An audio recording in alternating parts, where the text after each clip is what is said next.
Friends, मैं हूं सत्य प्रकाश। स्वागत करता हूं आपका ऑनलाइन केमिस्ट्री क्लासेस में।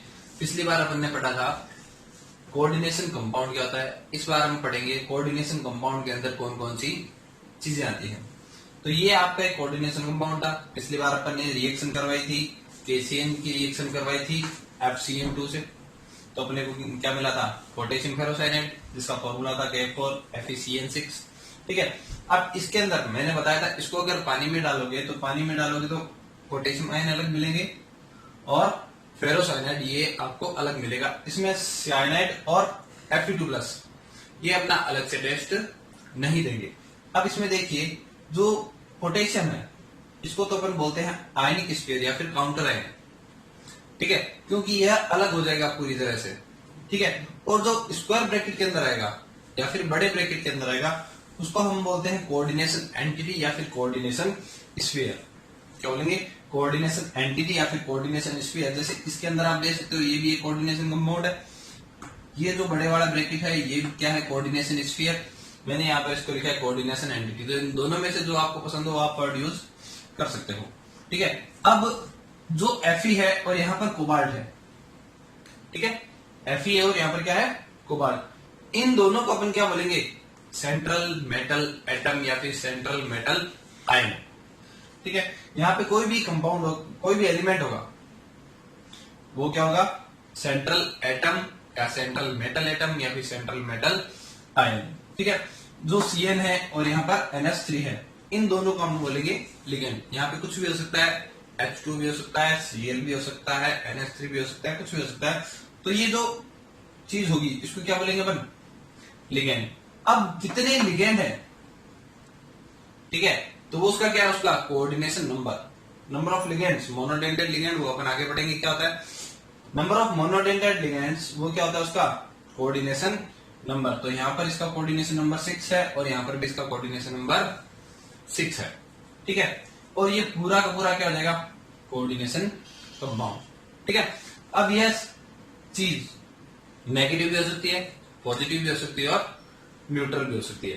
ठीक है, तो वापस बताता हूं एक बार। ये जो पोटेशियम है और यहाँ पर Cl है, ये दोनों कंप्लीटली अलग हो जाते हैं, अपना टेस्ट अलग से देते हैं। इसलिए इनको क्या बोलते हैं? आयनिक स्फीयर। आयनिक स्फीयर या फिर क्या बोलते हैं? आयनिक स्फीयर या फिर काउंटर आयन। ठीक है, यहाँ पर Cl भी क्या हो गया? Counter ion. NH3 अपना क्या हो गया? लिगेंड। यहाँ पर Cn क्या हो गया? अपना ligand. Number of ligands, monodentate ligand के जो नंबर है वो क्या काउंट होंगे? कोऑर्डिनेशन नंबर में। इसमें काउंट होंगे कोऑर्डिनेशन नंबर में। स्क्वायर ब्रैकेट के अंदर जो भी चीज लिखेंगे वो अपनी होगी कोऑर्डिनेशन एंटिटी। अब आपको बताते हैं कि भाई सेंट्रल मेटल एटम क्या होता है। इसको मिटा देते हैं। ठीक है, तो बात आती है सेंट्रल मेटल एटम की। तो सेंट्रल मेटल एटम 12th के अंदर जब आप पढ़ोगे तो उसके अंदर मोस्टली क्या आएगा? D या फिर F ब्लॉक के एलिमेंट। कौन कौन से आएंगे? या तो D आएगा या फिर F ब्लॉक का एलिमेंट आएगा। ठीक है, तो 100% आपको यहाँ पे क्या मिलने वाला है? D और F ब्लॉक का एलिमेंट। तो Fe यहाँ पर क्या है? D ब्लॉक का एलिमेंट है। ठीक है, ये मेटल एटम है। मेटल एटम में क्या होगा? Empty d orbital. d orbital की खासियत ये है, उसमें एम्प्टी d ऑर्बिटल होता है। तो क्या कर सकता है? इलेक्ट्रॉन पेयर्स, जिसको अपन क्या बोलते हैं? Lone pair. क्या बोलते हैं अपन? लोन पेयर एक्सेप्ट कर सकता है। ठीक है, साइनाइड लोन पेयर देगा, Fe लोन पेयर एक्सेप्ट करेगा तो वो क्या होगा? एसिड। तो जो सेंट्रल मेटल एटम है वो लेविस एसिड की तरह बिहेव करता है। Central metal atom Lewis acid की तरह बिहेव करता है। जो अपन ने लास्ट क्लास में पढ़ा है 11th में कि भाई जो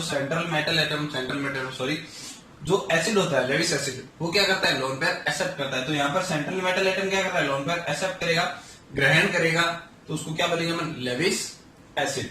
ठीक है, और लिगेंड लोन पेयर देगा। लिगेंड की खासियत क्या हो सकती है? या तो न्यूट्रल हो सकता है या फिर नेगेटिव चार्ज वाला हो सकता है।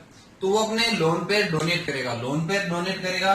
तो लेविस के अकॉर्डिंग क्या है? जो लोन पेयर डोनेट करता है वो क्या हो जाएगा? Lewis base. क्या हो जाएगा? Lewis base. ठीक है, वापस देख लो, Fe इलेक्ट्रॉन पेयर या लोन पेयर एक्सेप्ट करेगा तो उसको क्या बोलेंगे अपन, लेविस एसिड। ठीक है, लिगेंड वो है जो न्यूट्रल भी हो सकता है और नेगेटिव चार्ज भी हो सकता है, लेकिन ये क्या करेगा, आपने लोन पेयर डोनेट करेगा, जो डोनेट करेगा लोन पेयर उसको अपन बोलेंगे लेविस बेस, और वो क्या होता है, लिगेंड। ठीक है, अब कोऑर्डिनेशन नंबर की बात करते हैं। कोऑर्डिनेशन नंबर की बात करते हैं। कोऑर्डिनेशन नंबर क्या होता है, number of monodentate ligands attached with central metal atom. भाई एक दंतुक लिगेंड मतलब जो सिर्फ एक लोन पेयर डोनेट कर रहे हैं, कितनी संख्या में केंद्रीय धातु परमाणु से जुड़े हैं, उनकी संख्या क्या कहलाती है, कोऑर्डिनेशन नंबर। हिंदी में जिसको बोलते हैं समन्वय संख्या। एक दंतुक लिगेंड कितनी संख्या में केंद्रीय धातु परमाणु के साथ जुड़े हैं, उसको अपन क्या बोलेंगे, कोऑर्डिनेशन नंबर। ठीक है, और ये पूरा क्या हो जाएगा, जो बड़े ब्रैकेट के अंदर लिखेंगे उसको क्या बोलेंगे, कोऑर्डिनेशन एंटिटी। और ब्रैकेट के बाहर चाहे लेफ्ट साइड में हो चाहे राइट साइड में हो, कुछ भी दे रखा है, पोटेशियम हो, Cl हो, अगर इस तरफ आएगा तो Cl आएगा, इस तरफ आएगा तो क्या होगा, पॉजिटिव चार्ज हो जाएगा कोई भी। ठीक है, कुछ भी दे रखा हो तो वो अपना क्या है, काउंटर आयन, या फिर उसको अपन क्या बोल सकते हैं, आयनिक स्फीयर। ठीक है, अब इसके बाद में एक चीज और, एक बच्चे की रिक्वेस्ट आई है, सर आपने मिक्स्ड सॉल्ट नहीं करवाया था, आपने मिक्स्ड सॉल्ट नहीं करवाया, तो 11th 12th में नहीं आपके, तो मैं बता देता हूं। मिक्स्ड सॉल्ट क्या होता है, मिक्स्ड सॉल्ट में आपके पास क्या होंगे, या तो दो पॉजिटिव आयन होंगे या फिर दो ही नेगेटिव आयन होंगे, या तो दो पॉजिटिव आयन होंगे या फिर दो ही नेगेटिव आयन होंगे। कंडीशन क्या है, इसके अंदर पॉजिटिव आयन में H+ नहीं होना चाहिए,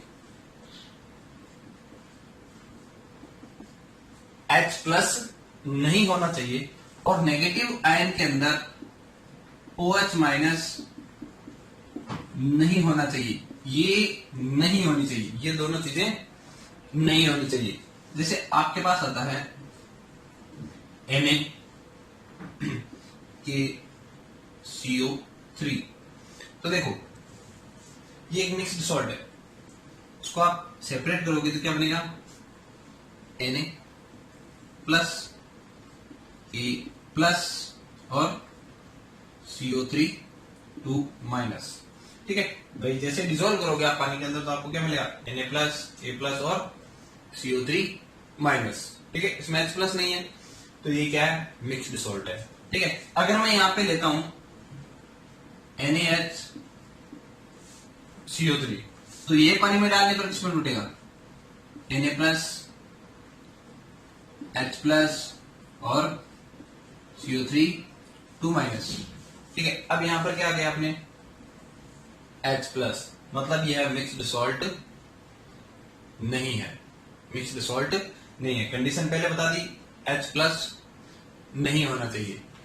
ठीक है, अगर आपके पास जैसे आ गया NaKSO4, ठीक है, तो ये किसमें टूटेगा, Na+, K+ प्लस SO4 2-, ये टूट गया, तो ये क्या है, इसमें दो पॉजिटिव आयन आ रहे हैं, तो ये क्या हो गया, मिक्स्ड सॉल्ट।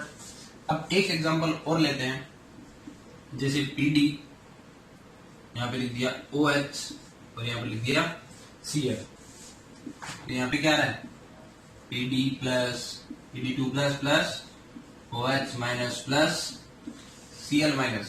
इसके अंदर ये क्या आ गया, OH आ गया, तो ये है एक मिक्स्ड सॉल्ट नहीं है। आपको दो अलग अलग क्या मिलेंगे, नेगेटिव आयंस मिलेंगे या फिर एनायंस मिलेंगे। इसमें जो कैटायन काउंट करते हो उसके अंदर H+ कैटायन नहीं होना चाहिए। आज के लिए बस इतना ही। वीडियो को लाइक करें, शेयर करें और